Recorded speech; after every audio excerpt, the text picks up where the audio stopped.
13 Sentinels Aegis Rim is a hard game to talk about, and an even harder game to review. Since its release, I've racked my brain trying to figure out the best way to cover it. See, no one wants to talk about it in detail because no one wants to ruin anyone's experience playing through this heavily story-driven game. And I'm no exception. Personally, I believe one cannot properly review 13 Sentinels without buying a one-way ticket to Spoiler City, and then screening a documentary film that's 5 hours long minimum on how it executes its themes in great detail. And to be frank, a movie like that would be much longer than I'm looking to make. In the last year, I've tried to experiment with my content, and honestly, I think 13 Sentinels deserves nothing less than just that.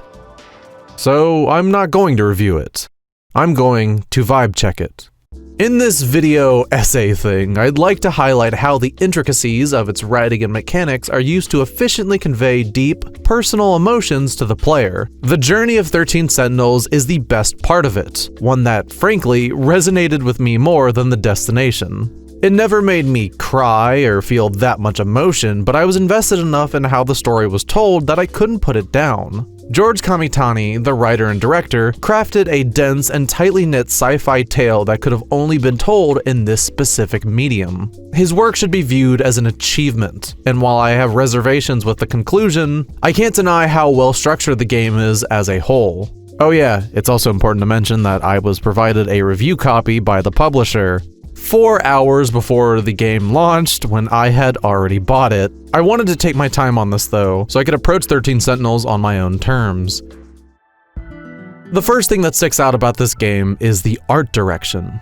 Vanillaware's visuals have been universally beloved since the PS2 era for a very, very good reason. With advancing technology, their 2D visuals have only gotten better with time. So often would I find myself pausing to just appreciate my surroundings and take in the sights. From strolling down the busy streets of 1985 Japan, driving your motorcycle down a highway overlooking the city, wind whistling past you, to roaming the relaxing and somehow nostalgic halls of Sakura High School, 13 Sentinels always feels authentically lived in. Even frequently reused environments are only reused in service of its themes. We all share common spaces with so many other people, yet it'd be silly to claim that everyone experiences those spaces in the same way. Each individual takes away something different from school or work or even our favorite coffee shop. Different experiences mean something unique to different people. 13 Sentinels takes this often unexplored sentiment and runs with it. For example, I personally didn't grow up in a busy city, but smart usage of art direction can convey potentially unknown feelings and experiences to the player. There are quiet moments inserted into the narrative to enunciate just how hectic things can get.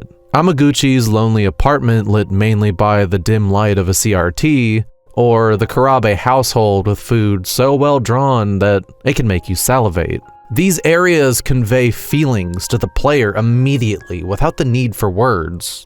To those who might have often come home to an empty house after school, these segments might even feel welcoming in a weird way.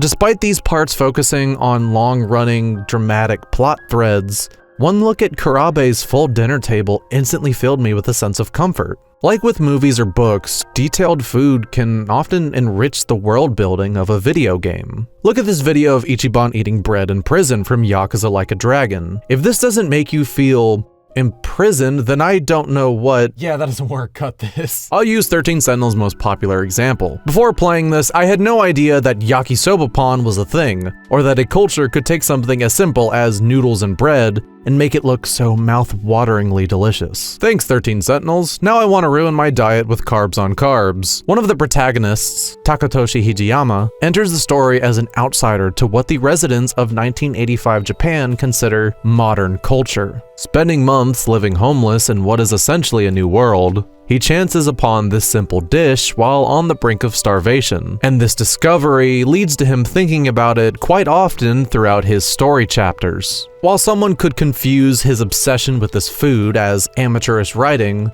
I'd argue that this is one of the reasons why his character has become so memorable. He might be simple-minded, but that simplicity is welcome in a story with so many moving parts and complicated characters.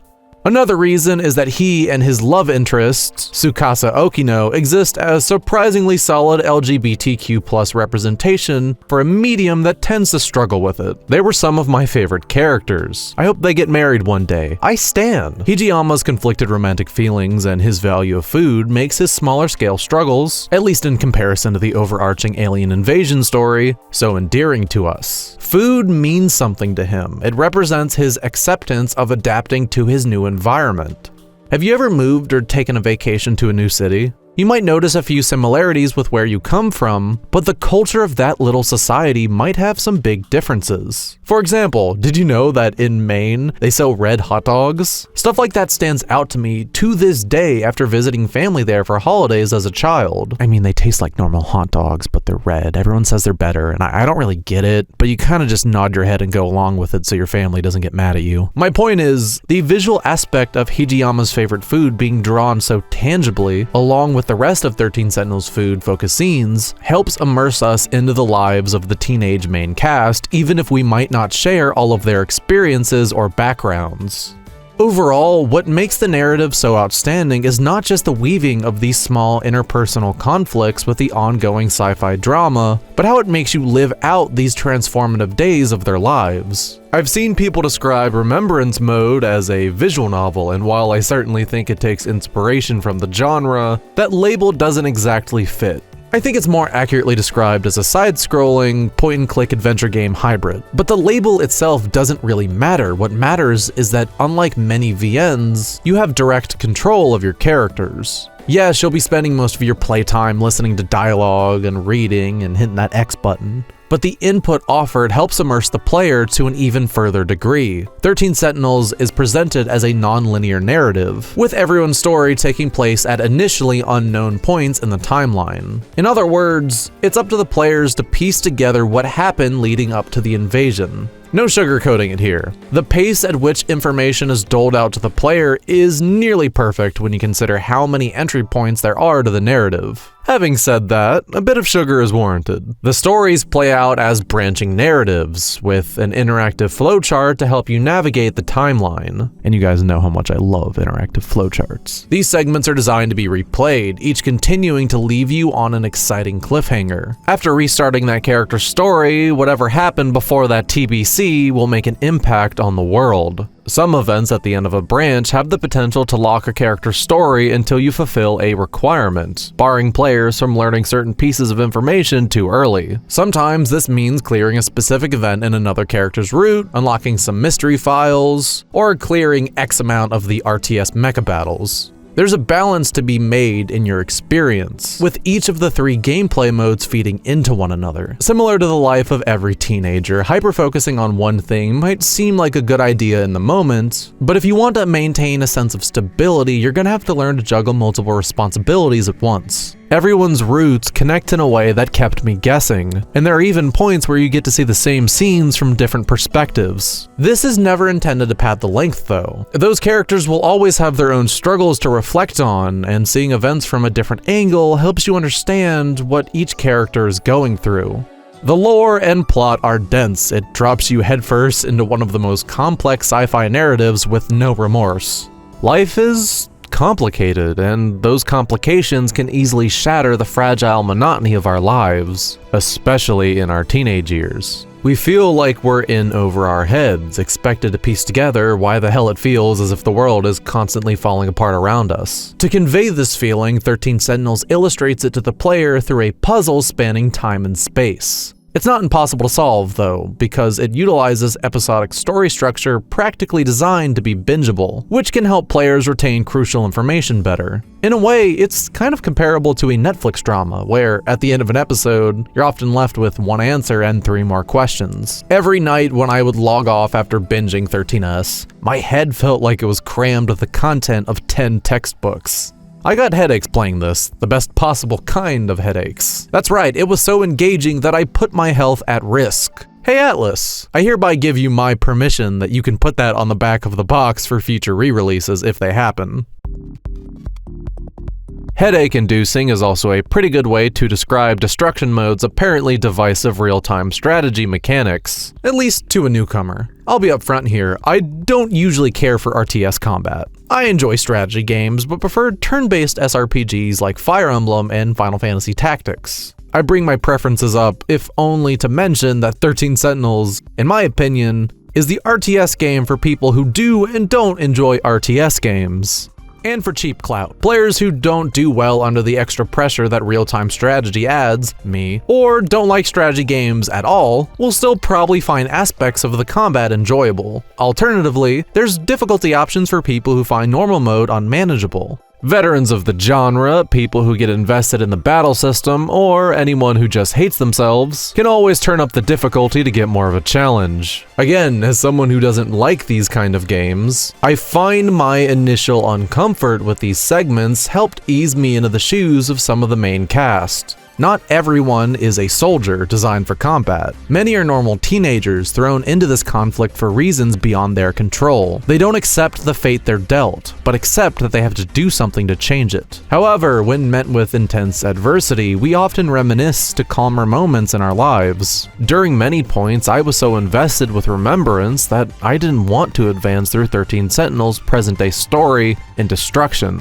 because it meant going back to the complicated battles. Even when I started to understand the RTS systems and develop a strategy to end fights efficiently, it's sentry guns. That's the secret. Just place lots and lots of sentry guns, as many as you can possibly put out, and you can't lose. I still found myself preferring the game mode I was naturally comfortable with. Initially, I thought of this as a minor flaw, but now I think the battle mechanics were designed this way for a reason. RTS fans might find themselves relating to a character like Sekigahara, who had been trained for combat. Honestly, there's a character that everyone will likely gravitate towards because of this. And I felt it was almost intentional that we, the players, grow more comfortable with the RTS mechanics as the characters continue to engage with them. And that brings me to what I feel is 13 Sentinels' most prominent theme: improving with iteration. I'm going to be as vague as possible here, and I hope that you'll be able to piece together what I mean if you've beaten it. If not, then maybe look out for this as you play. We go through life day by day in our usual routines, and ideally, we should strive to take the lessons we learn each day and use them to make the next day even better. Hardship is bound to complicate our lives, but how we learn from it can help improve how we cope with future hardships. On a larger scale though, there's an underlying idea that we don't have to be defined by our parents or the generations that precede us. We can learn from their mistakes, strive to be better people based on our experiences alone. The characters that fail the most in 13 Sentinels are the ones that are too stuck in the past, who look down on the current generation's idea for a better future. Sometimes our parents mean the best for us, and it's good to recognize this, but those born in rough upbringings need to understand that they don't have to idolize problematic people just because they're your family. You are not your parents or your grandparents. You are you. You should strive to be the best possible person you can be. Your individualism defines you.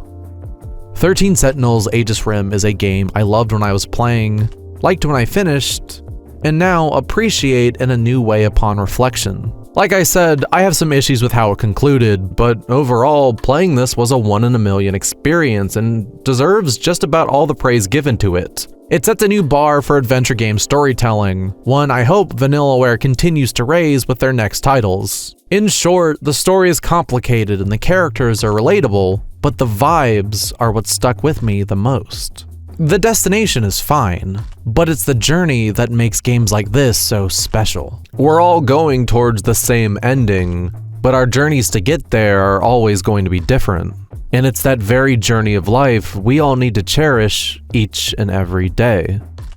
Thank you for watching. My name is Cullen, and I ask of you to never stop trying to be the best possible version of yourself.